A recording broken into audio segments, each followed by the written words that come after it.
Само 2 автобуса се врската на 4 општини од регионот со остатокот на државата. Дневно кон некои општини оди само еден автобус, кон некој ниеден. Значи, редуцирани се линиите спрема тој источниот дел од Републиката, спрема Делчево воопшто немаме линии, Каменица има само една линија, Берово има само една линија, автоатом превозник.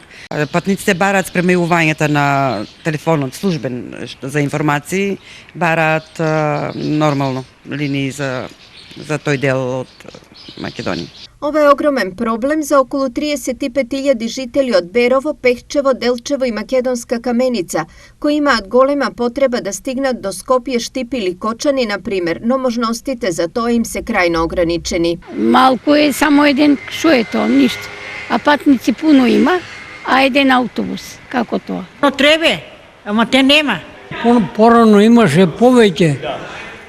И сега чекам го, сега у 1,5 треба да дојде од Скопје, тај чабале што ме донесе, се ќе се врне у 1,5 да ме носи Кочани па.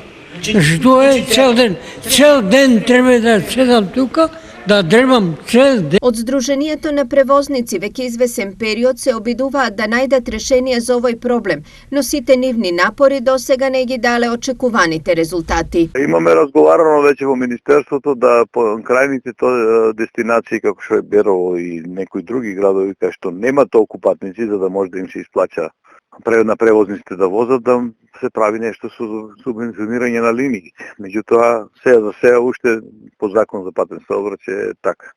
И сега и да сака некој да регистрира линија од Берово за Скопје, бидејќи нема категоризирана автобуска станица во Берово, не може да регистрира линија бидејќи почетната станица, која треба да биде како почетна на линијата, мора да има категоризирана автобуска станица. Моментално линиите кои ги имаат регистрирано превозниците не ги одржуваат, а инспекторатот може да ги земе. Инаку проблемот со автобуските линии започна со корона пандемијата, кога бројот на патниците се ограничи на 50, односно на 70% од капацитетите. Ова за превозниците беше нерентабилно и неодржливо, па тие ги укинаа линиите и од тогаш се уште не се вратени.